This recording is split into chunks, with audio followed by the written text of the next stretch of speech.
Hello everyone, this is your teacher Leo here in Thailand and welcome back to my vlog! Wow. Ayos na ba yung energy na yun o kulang pa? For today's video ay imimit naman natin ang ating friend sa TikTok and this is our first time to meet. Later on makikita nyo kung sino nga ba yung tinutukoy ko na imimit natin na friend natin sa TikTok. Ayan na nga siya, si Teacher Tengmo. Hello, Teacher Tengmo. If you are watching this video right now, shout out to you! Thank you for being a very generous friend. At sa ulitin, binigay na nga sa amin ang menu book at mag-order na kami.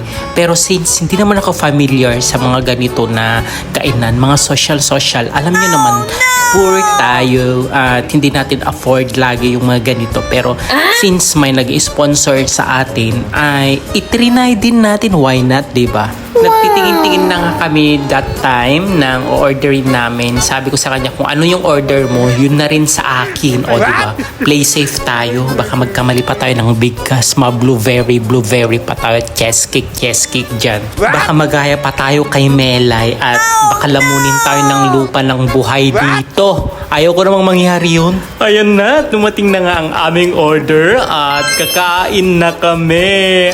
Yang drinks pala namin ay mali yung ibinigay kasi ang order namin dyan ay lemonade o kaya yung iced tea. Ang binigay Thai tea kaya nagtatawanan kami. Sabi ko, okay na yan, masarap din naman yung Thai tea na yan. Kung i-compare mo naman sa 20 baht sa labas ng milk tea, ay mas malayo namang mas masarap to kasi mas malasa since doble din naman yung price, diba? Sa labas kasi parang panay asukal naman yung lasa nun, may konting lasa lang na Thai tea. Sa konting oras lang na nagsama kami ni Teacher Teng dyan, ay napakadami naming pinagkwentuhan.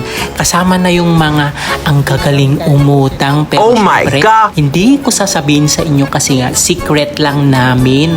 Don't worry, Teacher Teng, hindi ko sasabihin.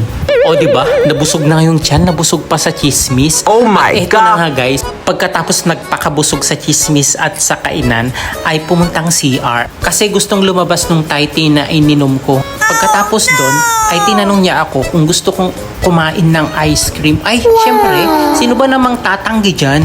Libre na yan, aayaw ka pa. Syempre, papatusin natin yan. Pagkatapos namin kumain ng ice cream, ay nauna na siyang umalis kasi may nag-aantay pa sa kanya at may panibagong lakad din daw sila. Naiwan nga ako dito sa mall at naupo-upo muna kasi nga, wala din naman tayong gagawin sa apartment. Matutulog at kain tulog na asawa. Pagkatapos kong magbilang ng taong mga naglalakad at dumadaan, ay gusto ko na rin umuwi kasi nga pahapon na din ito at nakakatawa kasi nawala-wala ako sa loob. Hindi ko alam kung saan ako lalabas. Oh my God! Tagal-tagal kong pabalik-balik sa mall na ito.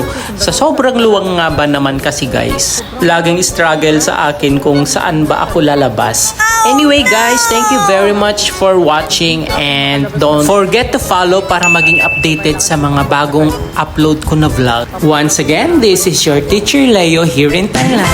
Bye-bye!